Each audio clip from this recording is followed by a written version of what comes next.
जहां पर अटैक हुआ है सुमित, ये आप न्यूक्लियर साइट्स को आप इस तरह की जो संवेदनशील जगह होते हैं उसे अपना deep with in your territory रखते हैं, लेकिन अगर देश का आकार उतना बड़ा ना हो तो आपको यही दिखता है। बिल्कुल, देखिए 3 साइट्स पर जिन पर अटैक किया गया, फूडो है, खासतौर पे नातांज है, और इसके अलावा सबसे इंपॉर्टेंट यानी तीसरा सबसे बड़ी जो फैसिलिटी है वो इस्फहान है। और ये भी इंपॉर्टेंट है श्वेता कि अभी लगातार इस्फहान जो है, ये तीनों फैसिलिटीज पर पहले भी अटैक करने की कोशिश की थी, इन 2 फैसिलिटीज पर, लेकिन फूडो सबसे इंपॉर्टेंट थी जहां पर कहा जा रहा था कि बिना अमेरिकी मदद के इजराइल कुछ नहीं कर पाएगा, और शायद अमेरिका की मदद इसी फैसिलिटी के लिए सबसे ज्यादा थी, क्योंकि पहाड़ी इलाके होते हैं और जो इंडिकेशंस वहां से मिलते हैं वो ये कि थोड़ा स्लोप जो पहाड़ी का है उसका इस्तेमाल किया जाता है ताकि एक नेचुरल प्रोटेक्शन उसे मिले। एक तो आप जमीन के नीचे रखते ही हैं, दूसरा वो पहाड़ी की आड़ में भी रखते हैं, लेकिन इन B-2 बॉम्बर्स से जो बम गिराए जाते हैं उनके लिए ये कहा जाता है कि उनमें इतना ज्यादा विस्फोटक हो सकता है जो पूरी पहाड़ को उड़ा सकता है। आपको याद होगा कि जब अलकायदा के खिलाफ ऑपरेशन किए थे अमेरिका ने और तोरा बोरा की पहाड़ियों पर इनका इस्तेमाल किया था, कितने ज्यादा विध्वंसक इनका आप कह सकते तस्वीरें थी कि जब ये इन्होंने बॉम्ब गिराया, अलकायदा को गिराया, पूरी की पूरी पहाड़ियां, क्योंकि उस समय भी शेल्टर ऐसे थे, ईरान हो, खासतौर पर आप तोरा बोरा की पहाड़ियां कह लीजिए अफगानिस्तान के बाद, इनकी जो आप कह सकते हैं डिजाइन है, इनकी जो स्ट्रक्चर है बिल्कुल सेम है। लेकिन वहां पर क्या हुआ, अमेरिका का हश्र क्या हुआ, वो चीजें याद रखते हुए वो दोबारा कुछ करना चाहता नहीं है वैसे। लेकिन यूएन महासचिव का बयान इस सब के बीच आया है। अमेरिकी हमले पर यूएन महासचिव की तरफ से बयान दिया गया है। एंटोनियो गुतेरेस की तरफ से कहा गया है कि अंतर्राष्ट्रीय शांति को लेकर उन्होंने चिंता जताई है अमेरिकी हमले पर। उनका ये बयान, हालांकि ट्रंप जिस तरीके से यूएन को लेकर भी डिसमिसिव रहते हैं, उस बयान के बहुत मायने नहीं रह जाते हैं। अंतर्राष्ट्रीय शांति के लिए खतरा गीता अगर गुटेरेस की तरफ से कहा जा रहा है तो ट्रंप तो इसे ब्रश ऑफ कर देंगे केवल। संयुक्त राष्ट्र का अब जिस तरीके से चीजें बदल रही हैं दुनिया में, कोई ज्यादा स्टैंडिंग या कोई ज्यादा सुनने वाला नहीं रहा है।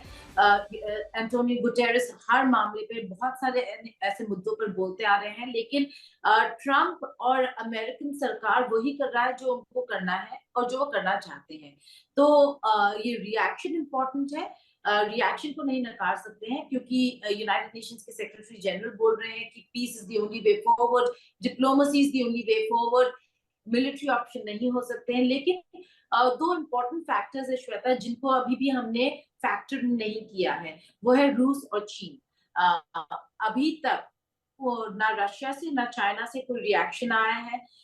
अमेरिका फुल फ्लेजेडली अगर इस वॉर में घुस जाता है तो रशियन और चाइनीज इंटरेस्ट भी है ईरान में, ये हमें भूलना नहीं चाहिए। तो देखना ये होगा कि इन 2 मेजर कंट्रीज से क्या रिएक्शन आता है। देखिए, रिश्ते ट्रंप सरकार के रूस और चीन के साथ बदल गए हैं।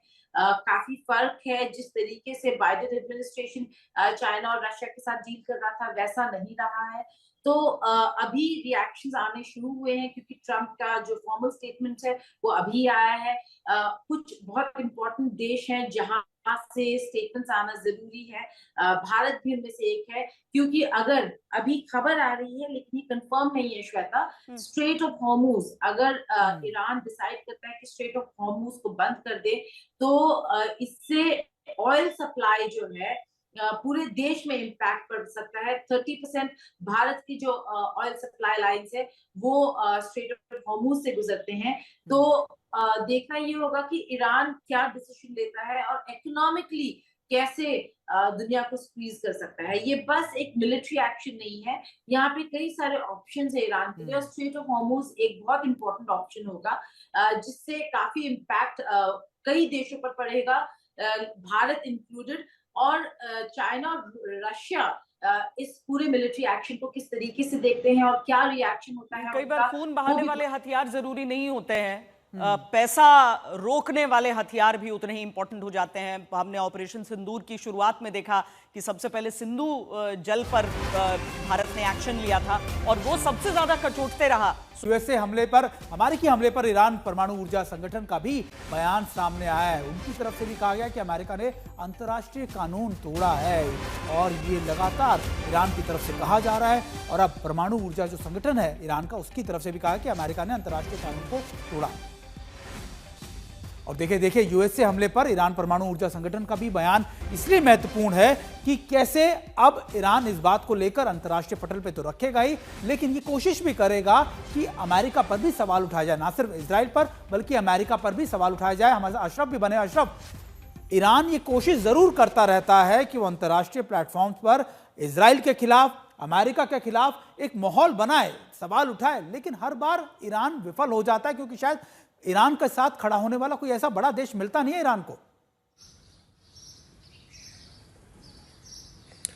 बिल्कुल, लेकिन जिस अंदाज से परिस्थिति अब अमेरिका में बनी है, खासतौर से ट्रंप को लेकर उनके वहाँ के राष्ट्रपति बनने के बाद और उनके वादे जो उनके देश के साथ किए थे, तो जाहिर है कि कहीं ना कहीं अब सवाल अमेरिका पर उठेंगे, न सिर्फ उनके देश के भीतर बल्कि अंतर्राष्ट्रीय स्तर पर भी। और जैसे अभी गीता बता रही थी कि काफ़ी महत्वपूर्ण जो है वो रूस और चीन का इसमें क्या कहना होगा, क्योंकि वो भी महाशक्तियां हैं, वो भी यूनाइटेड सिक्योरिटी काउंसिल में वीटो का ये जो हक रखती हैं।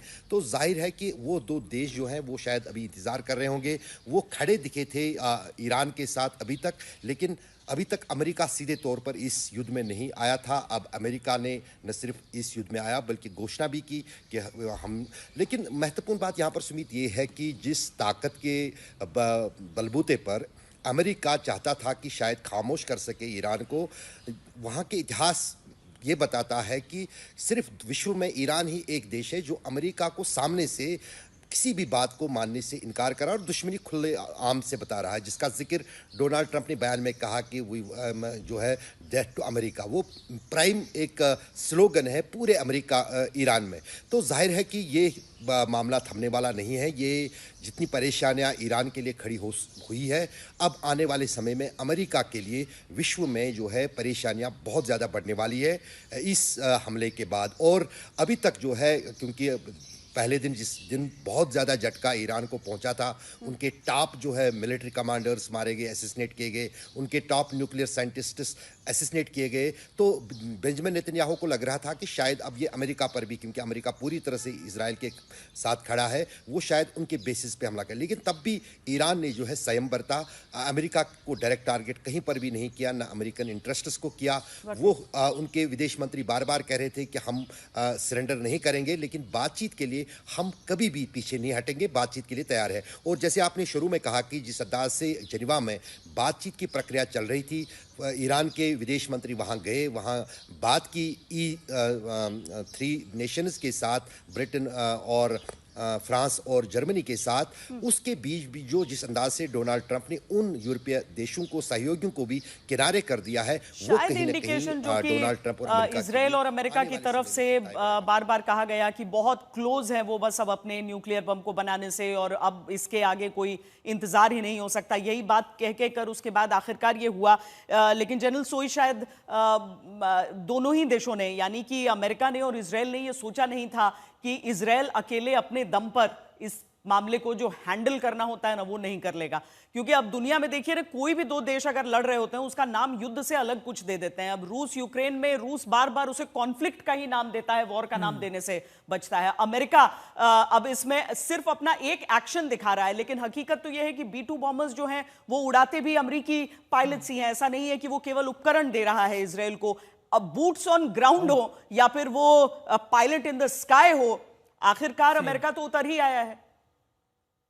नहीं, बिल्कुल श्वेता जी, ये आप बिल्कुल ठीक कह रहे हैं कि अमेरिका की अब डायरेक्ट इन्वॉल्वमेंट है, और इसमें शायद अमेरिका को अब ये लग गया था कि जिस प्रकार से ईरान परमाणु बम बनाने के इतना नजदीक है, तो इजराइल शायद उसको रोक पाने में समर्थ नहीं हो पा रहा था।